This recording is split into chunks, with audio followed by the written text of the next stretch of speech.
Or good afternoon. Good afternoon. Let's see our social media handles. Yes.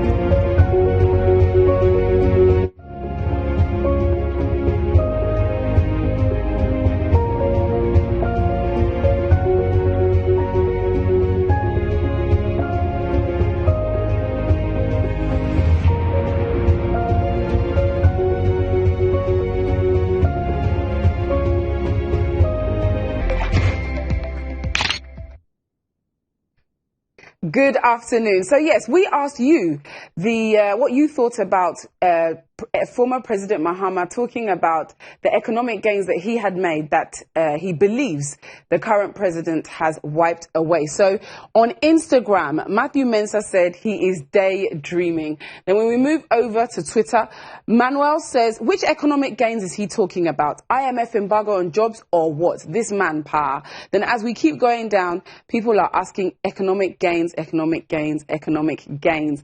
Then on Facebook, Matthew says, sure. Then Mohammed Awal adds to the discussion and says the economy he left couldn't employ, pay teacher trainee allowances, nursing training allowances, common chalk it couldn't provide for schools. Agric growth was -0. No single factory that you added. Banks and microfinance companies collapsed under you, and the famous Dumso. Then we have Nana Asiedu who says, very true. David Mensah says, more fire. Chris Kweku also asks, is he daydreaming? Then Nana Yalbuedu says, an economy which placed embargo on employment. Now, wow. Then Mohammed says, God bless the true and development-oriented leader, JDM. Then Simon Bedu adds to the conversation and says, this man crowd, what does he want from Ghanaians again? Don't we have a competent person in the NDC who can also bid for a presidential candidate? All these are preparing grounds for his PC bid in 2024. Power-drunk African leaders. Then Kwabena says, this man should stop talking. Then he goes on to speaking tree and says that he and the current president, they are the same. Then Peter says, compare John Mahama's government to Nana Addo's government is like comparing Chinese phone to iPhone. Then Mohammed Yakubu says, what economic gains did he leave? Or the 50 cedis electricity bill for just 2 days. In your tenure, you ran to IMF because you couldn't manage the economy well. You made us understand that you are highly incompetent to manage the economy. What economic gains did you leave?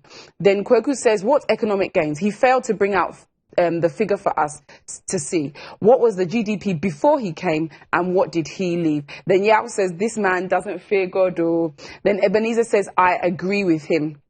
Nana also adds and says, Baumia 2024 is a movement. Then Thomas says, absolutely true. JM is a patriotic leader and nation builder. JM as a patriotic leader and nation builder did so much in stabilizing the economy in just 4 years.